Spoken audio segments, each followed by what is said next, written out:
Good morning friends. फिर से हम डेली करंट अफेयर का डोज लेकर आ गए हैं। इम्पोर्टेंट क्वेश्चंस फॉर यूपीएससी और ऑल कॉम्पिटिटिव एग्जाम। अगर आप यूपीएससी और अदर कॉम्पिटिटिव एग्जाम की प्रिपरेशन करना चाहते हो तो हमारी चैनल को सब्सक्राइब कीजिए, राडिया एकेडमी को। यहाँ पे आपको डेली करंट अफेयर के डोज मिलते रहेंगे। 10 फरवरी 2023 के रिलेटेड हमने यहाँ पे टॉप 10 क्वेश्चंस प्रोवाइड किए हैं। Most IMP top 10 questions provide किए हैं और वो टॉप 10 क्वेश्चंस की पीडीएफ फाइल आपको डिस्क्रिप्शन में मिल जाएगी। Let's start. क्वेश्चन 1, 10 फरवरी को कौन सा दिन मनाया जाता है? हर साल अंतर्राष्ट्रीय स्तर पर विश्व दलहन दिवस बनाया जाता है। इस दिन का आयोजन दाल सहित अन्य पौष्टिक भोजन प्राप्त करने के लिए, लोगों में जागरूकता बढ़ाने के लिए इस दिन का आयोजित किया जाता है, जिसे राष्ट्रीय कृमि मुक्ति दिवस, विश्व दहल दिवस बनाया जाता है। इस दिन का आयोजन दाल सहित अन्य पौष्टिक भोजन करने के लिए, लोगों में जागरूकता बढ़ाने के लिए इस दिन को आयोजित किया जाता है। ये नंबर हमारा क्वेश्चन 1 है। क्वेश्चन 2, हाल ही में कौन से खिलाड़ी बने टेस्ट क्रिकेट के इतिहास में दूसरे सबसे तेज 450 विकेट लेने वाले गेंदबाज? हाल ही में भारतीय allrounder Ravichandra Ashwin test cricket में 450 विकेट लेने वाले गेंदबाज बन गए हैं। 36 वर्षीय अश्विन ने नागपुर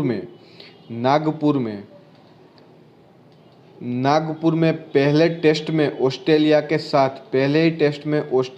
साथ पहली पारी के दौरान यह उपलब्धि हासिल की है और उन्होंने 89 टेस्ट में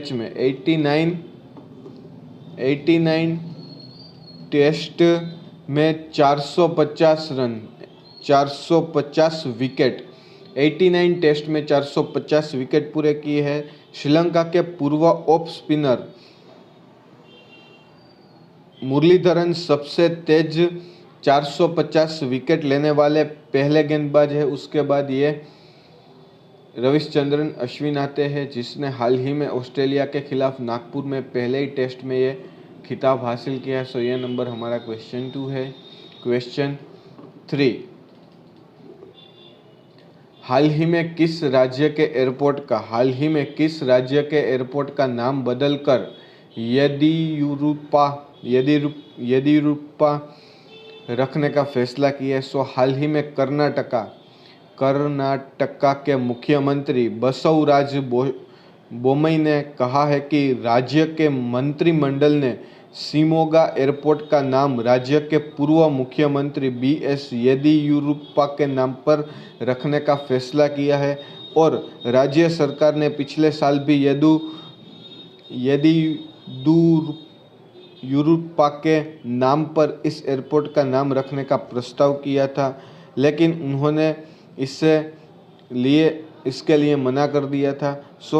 हाल ही में कर्नाटक में जो शिमोगा एयरपोर्ट है उसका नाम बदलकर येदियुरप्पा नाम रख दिया जाएगा। ये हमारा क्वेश्चन नंबर 3 है। क्वेश्चन 4, किस ऑपरेशन के तहत 6ठा भारतीय विमान राहत सामग्री के साथ तुर्की पहुंचा? हाल ही में ऑपरेशन दोस्त विदेश मंत्री एस शंकर ने बताया है कि ऑपरेशन दोस्त के तहत छठा भारतीय विमान राहत सामग्री लेकर तुर्की पहुंच गया है और उन्होंने ट्वीट कर किया है कि राहत कार्यों में योगदान देने के लिए और रेस्क्यू टीम, डॉग स्क्वाड, दवा एवं चिकित्सक उपकरण तैयार है। इससे पहले जयशंकर ने तुर्की में भारत द्वारा स्थापित फील्ड हॉस्पिटल की तस्वीर शेयर की थी। उसके बाद ये 6ठा विमान है जिसका नाम है ऑपरेशन दोस्त। ये हमारा नंबर क्वेश्चन 4 है। क्वेश्चन 5, हाल ही में कौन से खिलाड़ी बने दुनिया के नंबर सेकंड T20 ऑलराउंडर। सो हाल ही में भारत के कार्यवाह की T20 क्रिकेट कप्तान हार्दिक पांड्या ताज़ा आईसीसी रैंकिंग में दुनिया के नंबर दो T20 ऑलराउंडर बन गए हैं और वह अपने करियर के सर्वाधिक 250 रेटिंग अंकों के साथ शीर्ष पर है। सिर्फ 2 रेटिंग अंक पीछे है। बांग्लादेश के साकिब अल हसन फिलहाल नंबर 1 पर है जिसकी रेटिंग 252 है और इस सूची में शीर्ष 20 में कोई अन्य भारतीय नहीं है। सो ये हमारा नंबर क्वेश्चन 5 है। क्वेश्चन 6 हाल ही में तुर्की में राहत कार्यों के लिए 1 महीने का वेतन दान देगी किस देश की राष्ट्रपति। सो हाल ही में ताइवान की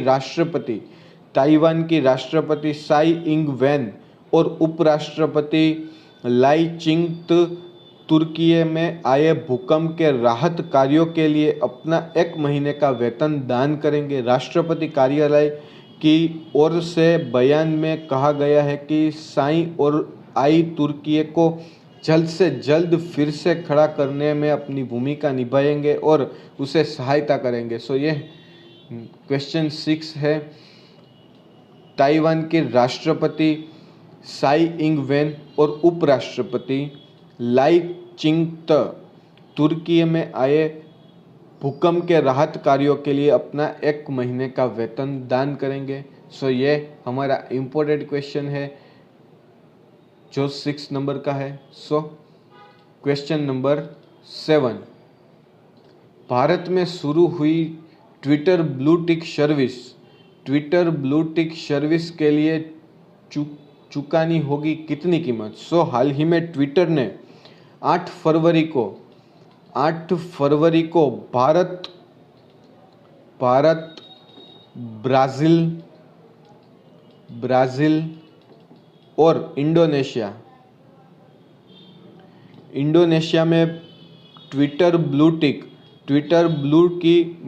की सब्सक्रिप्शन सर्विस शुरू कर दी है। यह सर्विस वेब यूज़र के लिए प्रति मास 650 पर और मोबाइल डिवाइस के यूज़र्स के प्रति मास के यानी कि महीने के 900 पर उपलब्ध होगी। ट्विटर वेब के लिए छूट वाला 8000 यानी कि 6800 का वार्षिक प्लान भी उपलब्ध है यहाँ पे और महीने का प्लान है मोबाइल यूज़र के लिए 900 का और वेब यूज़र के लिए 650 का।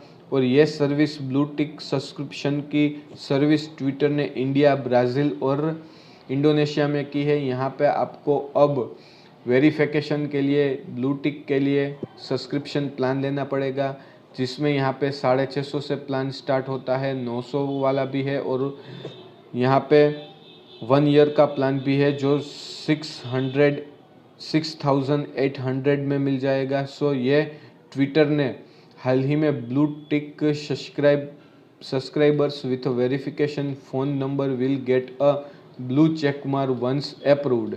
सो ये सब्सक्रिप्शन प्लान ट्विटर की ओर से निकाला गया है और हाल ही में यह खबर आई थी कि इंस्टाग्राम भी ये प्रोजेक्ट पर काम कर रहा है। इंस्टाग्राम में भी ब्लू टिक के लिए वो शुल्क लेगी यानी कि सब्सक्रिप्शन देना पड़ेगा। सो ये हमारा क्वेश्चन 8 हाल ही में कौन सी कंपनी 2024 में अपनी पहली इलेक्ट्रिक कार डिलीवर करेगी। सो हाल ही में ओला इलेक्ट्रिक मोबिलिटी के मुख्य वित्तीय अधिकारी और CFO GR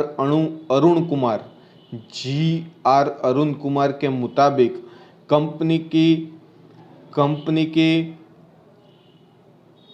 2024 की दूसरी छमाही में अपनी पहली इलेक्ट्रिक कार डिलीवर करने की योजना बना रही है और पिछले साल ओला के सह संस्थापक और CEO भाविश अग्रवाल ने कहा था कि कंपनी का लक्ष्य अपनी पहली कार की कीमत 40 से 50 लाख के बीच रखने का है। 40 से 50 लाख के बीच ओला कंपनी अपने ईवी यानी कि इलेक्ट्रिक कार 2024 में 6 मंथ के बाद यानी कि हाफ ऑफ 2024 में वो लॉन्च करेगी ओला कंपनी, और उसकी करीबन प्राइस यानी कि 40 से 50 लाख की प्राइस वो रखेगी ईवी कार की। सो ये हमारा क्वेश्चन नंबर 8 है।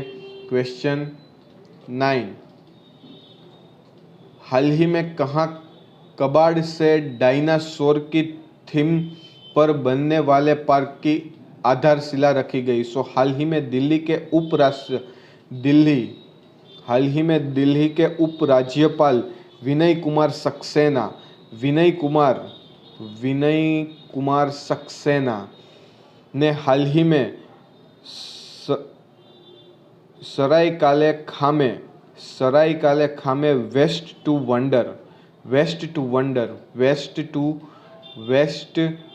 वंडर पार्क के दूसरे चरण की आधारशिला रखी। डायनासोर की थीम पर बनने वाले इस पार्क को लगभग 250 टन कबाड़, 250 टन वेस्टेज का इस्तेमाल कर बनाया गया है। पार्क का निर्माण 13.17 करोड़ की लागत से 3.5 एकड़ भूमि पर होगा। पार्क के पहले चरण का उद्घाटन 2019 में हुआ था और दूसरे चरण का हाल ही में हुआ है। सो ये हमारा क्वेश्चन नंबर 9 है। क्वेश्चन 10, क्वेश्चन 12,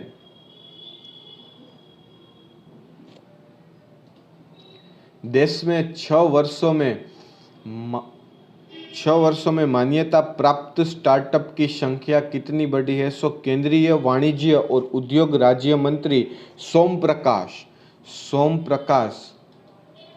प्रकाश ने हाल ही में लोकसभा में बताया है कि भारत के 6 वर्षों में मान्य स्टार्टअप की संख्या 86,268 बढ़ी है, इंक्रीज हुई है।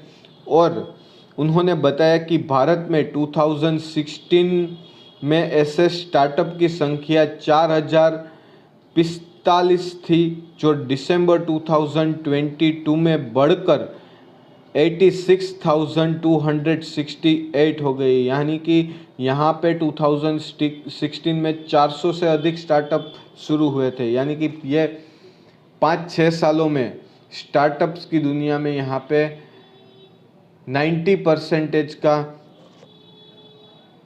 इंक्रीज हुआ है। और आईटी क्षेत्र में 10,000 से भी ज़्यादा स्टार्टअप्स बने हैं। सो ये एक इम्पोर्टेंट क्वेश्चन है। आईटी क्षेत्र में 10,000 से भी ज़्यादा स्टार्टअप बने हैं। और टोटल स्टार्टअप अगर हम 2016 की बात करें, 2016 से लेकर 2022 तक 90% इंक्रीज हुए। सो ये हमारा क्वेश्चन 10 है। सो 10 फरवरी 2023 को हमने यहाँ पे related top 10 questions most time पे प्रोवाइड किए। अगर आपको हमारे क्वेश्चंस अच्छे लगे हो तो प्लीज़ हमारे चैनल को सब्सक्राइब कीजिए।